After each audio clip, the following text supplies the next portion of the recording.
हरे Krishna dear devotee. तो आज हम एक बेहद ही महत्वपूर्ण विषय पर चर्चा करने वाले हैं, स्वच्छता, कि हमारे जीवन में क्लीननेस की क्या इंपॉर्टेंस है। तो अगर देखा जाए आज का जो कलयुग का जो समाज है ना, इसमें भागवत में भी कहा गया है कि कलयुग में जितने भी लोग हैं ना, वो गलत गंदे आचरणों का पालन करेंगे। जो ब्रह्मचारी होंगे अपने आप को साफ सुथरा नहीं रखेंगे, लेकिन देखा जाए तो ब्रह्मचारी को अपने आप को बिल्कुल साफ सुथरा रखना चाहिए। और लोग बिल्कुल गलत गलत एक्टिविटी करेंगे, और स्वच्छता को तो कोई जानेगा ही नहीं। लोग स्वच्छता लोग इस तरीके से लेंगे कि ये तो एक पिछड़े लोगों के पहचान है। तो अगर एक साइंस का भी एंगल देके देखा जाए तो जो व्यक्ति अपने आप को स्वच्छ रखता है, अगर एक आउटर लेवल पे, अगर बॉडी लेवल पे अपने को अगर बॉडी क्लीन करता है, तो उसका जो मन है बहुत स्थिर रहता है, शांत रहता है। ठीक है। और अपने आप को स्वच्छ रखने से क्या होगा, हमारे अंदर बीमारी आने के भी चांसेस खत्म होंगे, ना मात्र के बराबर होंगे। और हमारे जो आध्यात्मिक समाज है, इसमें तो स्वच्छता की बहुत ज्यादा भूमिका है। इसके बिना तो हमारी जो भक्ति की जो गाड़ी आगे बढ़ ही नहीं सकती, क्योंकि हमारा जो भक्ति का प्रोसेस है ये वैधि साधना भक्ति के लेवल पे होता है। तो हमारा वैष्णव समाज बहुत इस पर जोर देता है, इसलिए हमारे लिए वैष्णव सदाचार एक बुक है, उसमें भी काफी चीजें बताई गई है कि वैष्णव किस तरीके से रहना चाहिए। अच्छा, उसके साथ जो हमारे सनातन गोस्वामी जी हैं, उन्होंने भी एक किताब लिखी थी, हरि भक्ति विलास। उसके अंदर उन्होंने काफी अच्छे अच्छे आचरणों का उसने बताया। तो अगर थोड़े थोड़े बेसिक जो स्वच्छता के जो पहलू उसको थोड़ा चर्चा कर लेते हैं। जैसे अपने एक जो ब्रह्मचारी है, उसको अपने आप को हमेशा उसके बाल छोटे होने चाहिए। ठीक है, छोटे नहीं तो बिल्कुल क्लीन। हमारे यहाँ पे दो स्कोप है। जो ब्रह्मचारी है उसको अपने बाल बिल्कुल क्लीन रखने चाहिए, और शिखा 1.5 इंच की शिखा होनी चाहिए, ज्यादा लंबी शिखा भी नहीं होनी चाहिए। ठीक है। और अपने बियर्ड दाढ़ी वाड़ी सब बिल्कुल क्लीन रखना चाहिए। अपने नेल्स को काट के रखने चाहिए।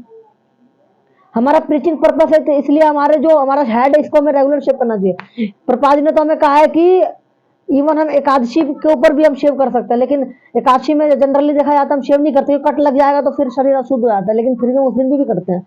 नेल्स अपने छोटे रखिए, बालों को छोटे रखिए, कुछ बेसिक बेसिक एटिकेट्स है। हाँ, एक्चुअली इसके साथ क्या है कि अपने कपड़ों को हमेशा साफ रखें, साफ सुथरा रखें। शरीर से जो कपड़ा उतर गया अगले दिन वो कपड़ा नहीं चढ़ना चाहिए। ठीक है। तो इस तरीके से हमारी जो वेशभूषा भी एक प्रमाणिक होनी चाहिए। प्रभुपाद जी कहा करते थे, पहले फर्स्ट ड्रेस देन एड्रेस, पहले अपने आउटफिट तो ठीक करो, नहीं तो हमारे पास कौन है, कौन बोले भक्त है। इसलिए प्रभुपाद जी कहते थे कि मेरे जो भक्त है, my devotees are nice gentleman. Okay, we don't like, we always want to remain clean, so we clean our shave, clean our head.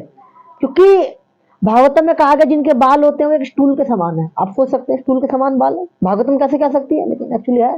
Vaishnav etiquette के अनुसार अगर चीज देखी जाती है, ये सब भी चीजें होती है। और काफी चीज बताई गई है कि और जैसे हमारे जो कपड़े हैं, अगर आपने एक दिन पहन लिया, अगले दिन उसको नहीं डाला, तो मतलब कंटेमिनेटेड कपड़ा हो चुका है वो, तो उसको अगले दिन नहीं डालना चाहिए। उसको वॉश करके अगला दूसरा कपड़ा में साफ स्वच्छ कपड़े पहनने चाहिए।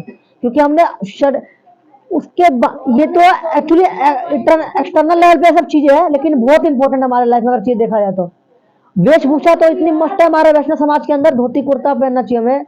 वेशभूषा के अंतर्गत हमें तिलक लगाना चाहिए, सबसे इंपॉर्टेंट हमें तिलक लगाना चाहिए, कंठी माला पहननी चाहिए, धोती कुर्ता पहनना चाहिए।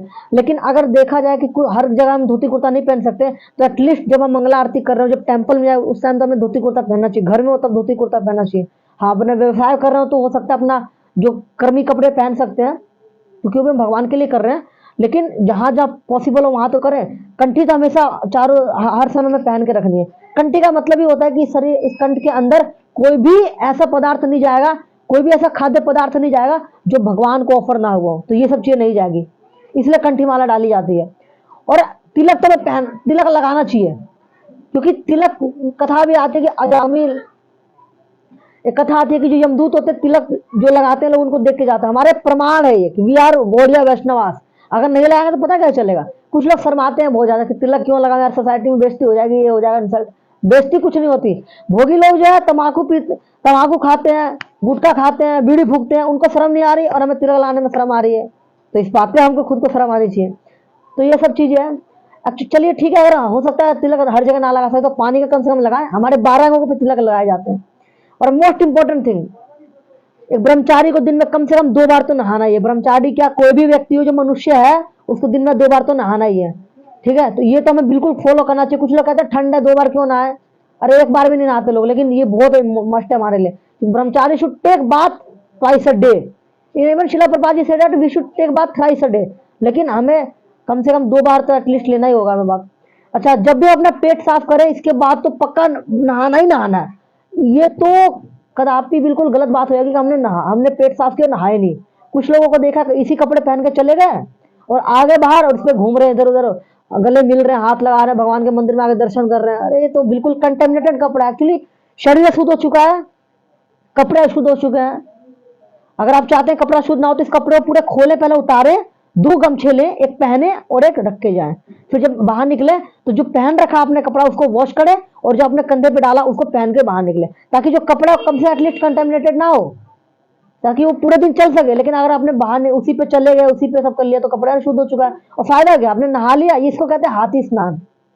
हाथी क्या करता है, उसको नहाना बहुत अच्छा लगता है, वो नहा के दोबारा फिर कीचड़ में चला जाता है। तो इस तरीका का हमारा स्नान हो जाएगा। तो एक्चुअली ऐसे बात का कोई फायदा भी नहीं है, क्योंकि और कुछ लोग को देखा हुआ जब नहा, मतलब जैसे मान लो कोई पेट साफ करके आया और जिस साबुन को लिया उस साबुन से उसने अपना हाथ हैंड वॉश कर लिए और उसको धोया नहीं, तो अब जब भी उस साबुन को कोई भी टच करेगा वो भी अशुद्ध होगा। तो इसलिए उस साबुन को भी पानी डाल के वॉश कर दें। एक किट होती है, एक बाथ किट होती है, वो सब हम रख सकते हैं। छोटा सा एक थैला वाला टाइप का, उसमें अपने छोटी छोटी चीज रख, जैसे रेजर हो गया है ना, ब्रश हो गया, साबुन हो गई, सब जनरल चीजें रख सकते हैं एक्चुअली।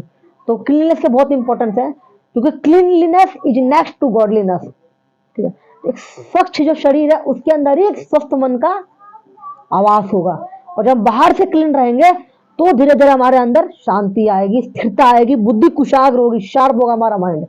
क्योंकि अगर अपने आप को स्वच्छ नहीं रखेंगे, आप शुद्ध नहीं रखेंगे, तो एक्चुअली यहाँ पे कितने सारे बैक्टीरिया जीवाणु होते हैं जो हमारे ऊपर अटैक करते हैं। शास्त्रीय दृष्टि देखा जाता है कि अलग अलग तरह के कुछ गलत एनर्जी होती है, रॉन्ग एनर्जी हमारे अंदर एंटर कर जाती है, भूत पिशाच इस टाइप के, हमें पता नहीं चलता लेकिन हो जाता है चीज। फिर हम कुछ उल्टी सीधी एक्टिविटी परफॉर्म करने लगते हैं। ये सब चीज बहुत इंपॉर्टेंट है। हमें पेट साफ करना, मतलब नहाना बहुत ही चाहिए, बहुत इंपॉर्टेंट है। कुछ लोग ऐसे ही मतलब साउथ इंडिया में अभी भी थोड़ा बहुत कल्चर है कि मान लीजिए किसी व्यक्ति को पेट साफ करना हुआ तो उस व्यक्ति ने जगह पे बैठे पेट साफ किए, थोड़ा बोतल में पानी लिया, उससे अपना वॉश किया।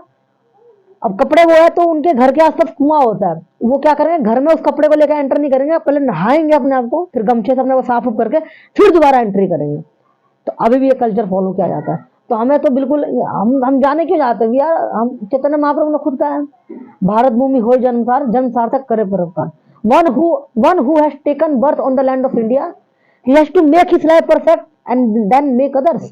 तो हमें इन चीजों को समझना चाहिए, बिल्कुल ही सदाचार हमें पालन करना चाहिए, नैतिक मूल्य पालन करना चाहिए, धर्म के अनुसार हमें अपना जीवन जीना चाहिए। तो इसी पे आज की वीडियो की समाप्ति यहीं पे करते हैं। हरे कृष्णा।